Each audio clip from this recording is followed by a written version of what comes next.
Public ఇప్పుడు మా రాముల తాతని పిలుద్దాం. మరి పెద్ద మనిషి ఇయ్యాలేం వార్త తీసుకొస్తాడో చూద్దాం. తాత ఏందయ్యాలి సంగతి? మూడు రంగుల జెండా బట్టి సింగమోలే కదిలినాడు ఒకరో కాంగ్రెస్ సూర్యుడు మన రేవంత్ అన్న నిగ్గదీసి అడిగే మనగాడు. అగో ఏందయ్యో ఇవాళ కాంగ్రెస్ కండువ మెడలేసుకొని చేతుల డప్పు పట్టుకొని ఎగురుతున్నావు ఎందుకే? ఎందుకే అంటే ఎన్నో రోజులొచ్చాయి గాని ఈ రోజు రాలేగా, ఎన్నో సార్లు పోయిండు గాని ఎన్నడూ కలవలేదుగా. అందుకే మూడు రంగుల జెండా బట్టి సింగమోలే కదిలినాడు ఒక్కరో కాంగ్రెస్ సూర్యుడు మా రేవంత్ అన్న నిగ్గదీసి అడిగే మనగాడు. అరే నాయనా ముచ్చటేందో చక్కగా చెప్పరాదు ముసలడా. నువ్వు ఇట్లా పాటలు పాడుకుంటూ చెప్తే ఎవరికి అర్థమవుతుంది చెప్పు? అర్థం అయ్యి కానట్టే ఉండాలి మరి ముచ్చటంచే. ఇవాళ జరిగిన తరుణాన్ని చూసేది ఉంటే అరే ఇది కలయా నిజమా లేకుంటే ఎవరన్నా ఎడిటింగ్ చేసిన బొమ్మ గిత్తనా అనే అనుమానం కొడుతుంది జనాలకు. ఎరికేనా? ఇంతకు ఆ బొమ్మ ఏంది? జనాలు పడుతున్న అనుమానాలేంటి? నువ్వు వాడుతున్న రేవంత్ సార్ పాటకు నువ్వు చెప్పే ముచ్చటకి లింక్ ఏంది ముసలోడా? ముందుగాల బొమ్మ అయితే చూడు, ముచ్చటేందో నీకే అర్థమవుతుంది.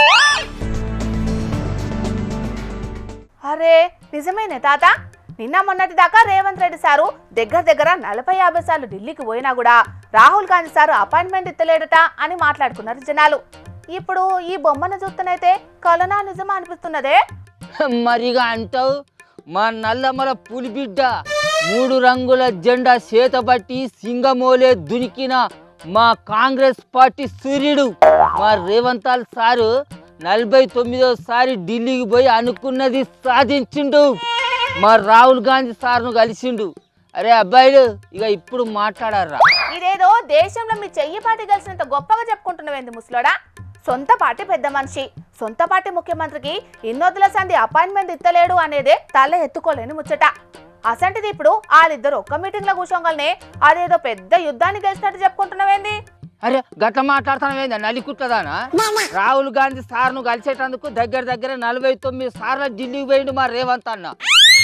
ఆయన దాదాపుగా ఒక 2-3 చెప్పుల జతలే అరిగిపోవచ్చు. ఎరికేనా ఈ వచ్చుడు పోవుడుకు? ఇన్నాళ్లకు మా రాహుల్ గాంధీ సారు అపాయింట్మెంట్ ఇచ్చి మా రేవంత్ సార్ను కలిసిండు. మా కార్యకర్తలకు ఇంతకంటే మించిన సంతోషం ఏముంటది? అరే నీ అవ్వ, మొన్న చెయ్యి పార్టీలో గెలిచిన లీడర్లకే రాహుల్ గాంధీ సార్ అపాయింట్మెంట్ ఇచ్చినప్పుడు తెలంగాణకు ముఖ్యమంత్రి అయిన రేవంత్ అన్నకు రాహుల్ గాంధీ సార్ ఇన్నొద్దుల సంధి అపాయింట్మెంట్ ఇవ్వకపోవడు బాధేనా కాదా? ఇక నువ్వు కోడిగుడ్డు మీద ఈకలు వీకినట్టు చేయకే నక్క చెవులదానా. అరే వాళ్ళ నడవ ఏం పంచాయతీలు ఉన్నాయో ఏం ముచ్చట్టున్నాయో ఎవరికి తెలుస్తాయి చెప్పు? ఎవరో ఒక్కరు మైకుల ముంగడికి వచ్చి అరే రేవంత్ సార్కు నాకు నడవ ఈ ముచ్చట్టున్నాయి అందుకే నేను అపాయింట్మెంట్ ఇస్తలేను కలతలేను అని ఆ రాహుల్ గాంధీ సారో లేకుంటే మన రేవంత్ సారో బయటకు వచ్చి చెప్పేది ఉంటే మన అందరికి తెలుసు. వాళ్ళు ఎవరు చెప్పినప్పుడు మనకు ఎత్త తెలుస్తాయి చెప్పు? నువ్వు అన్ని వచ్చాని దీర్ఘాలు తీసి తోకలు పెడతాను దానికి అలక తక్కువదానా? ఏ పంచాయతీలున్నా ఏ మహమాటాలున్నా వాళ్ళిద్దరు కలుసుకున్నారు అని సంతోషపడుతున్నా అంటావు అంతేనా? అగో కాదా మరి? ఒకప్పుడు కట్టప్ప బాగుబలిని ఎందుకు చంపిండు అని మాట్లాడుకున్నారు జనాలు అందరూ. కానీ ఇప్పుడు రాహుల్ గాంధీ సారు రేవంత్ సార్ తోటి ఎందుకు మాట్లాడతలేడు, అసలు ఎందుకు అపాయింట్మెంట్ ఇస్తలేడు అని మాట్లాడుకోవచ్చు. ఇన్నాళ్లకు ఆ కథకు ముగింపు పలికింది, సుఖాంతం అయిపోయింది. మరి కదా సంతోషం. మరి మాకు సుఖాంతం అయ్యిందో అసలు కథ ఇప్పుడే మొదలైందో ఎవరికెరకనే తాత? రాహుల్ గాంధీ సార్ అనుకున్నట్టు మన రాష్ట్రంలో కులగణన చేసి బీసీలకు స్థానిక సంస్థల్లో 42% రిజర్వేషన్లు ఇచ్చి ఎలక్షన్లకు పోతున్నాం అనే ముచ్చట మీద మాట్లాడేటందుకు అందరు కలిసి పోయిండ్రు కాబట్టి ఆ మీటింగ్ లో రాహుల్ గాంధీ సార్ కూడా కూర్చున్నాడు. అవును నువ్వు అన్నట్టు ఆ ముచ్చట మీదనే మీటింగ్ పెట్టుకొని మాట్లాడుకున్నట్టే కనబడతాను మోక చూస్తాంటే. కానీ ప్రత్యేకంగా మా రేవంత్ సార్కు అపాయింట్మెంట్ ఇచ్చి పిలుచుకొని దగ్గర కూర్చుని పెట్టుకొని మాట్లాడుకున్నట్టయితే కానత్తలేదు. అంటే దీన్ని బట్టి కథ ఇంకా మొదటి కాడనే ఉన్నదంటావా మరి? ఏమోనే, ఆ ముచ్చట్ల రేవంత్ సారు రాహుల్ గాంధీ సారు నవ్వుకుంటా చేతిలో చెయ్యేసుకొని దిగిన ఫోటోనో వీడియోనో బయటకు వస్తేనే జనాలు ఏమన్నా నమ్ముతారు. వచ్చినాయి అన్నాలం పాడుగాను నువ్వు నాకు లేదో అనుమానం పెడితే కదనే తల్లి. ఇన్ని వద్దులు మంది అందరూ మాట్లాడుకుంటాను వాళ్ళ ముఖం మీదకి వచ్చినట్టు ఈ మీటింగ్ నడిచింది అనుకొని నేను వాళ్ళ ముఖం మీదకి వచ్చినట్టు పాట పాడాలని డోల్ మెడల్ వేసుకొని ఎగురుకుంటూ దురుక్కుంటూ ఉంటాను. కానీ వాళ్ళ మొదటి కాడికి వచ్చిందా ముచ్చట మరి? ఆయన నువ్వు గింత దానికే ఎందుకు గంతకాలం నారాజైతున్నావు ముసలోడా? రాహుల్ గాంధీ సార్ అపాయింట్మెంట్ ఇయ్యనంత మాత్రాన రాహుల్ గాంధీ సార్కి వచ్చేదేమున్నది, రేవంత్ అల్ల సార్కి పోయేదేమున్నది చెప్పు. అరే గట్లా అంటవేంది పిల్ల, ఎవరైనా ఇంత గెలిచి రచ్చ గెలవాలి అని అంటారు. మా రేవంత్ అన్న రచ్చ గెలిచిండు కానీ ఇంత గెలిచే పరిస్థితి లేకుండా అయిపోయింది కదా.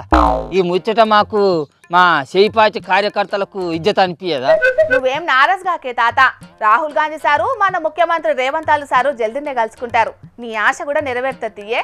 అదేదో ఈ సర్పంచ్ ఎలసికల ముంగట్నే అయితే మంచిగుండు పిల్ల, మేము జనాలలో జరంత ముఖం ఎత్తుకొని తిరుగుదాం. ఎన్నాళ్ళో వేచిన ఉదయం ఎదిరి ఎదిరి చూసింది, ఎన్నాళ్లకు ఉన్న ఉదయం కరిగి తరిగిపోతుంది, ఈ రాములు కోరిక నెరవేరేది ఎన్నడో.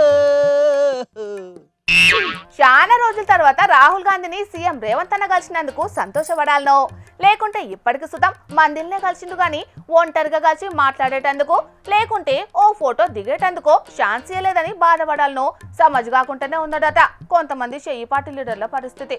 ఏందో ఏమో పోన్రి, అసలుకు ఢిల్లీలా ఏం జరుగుతున్నదో ఏందో మరి.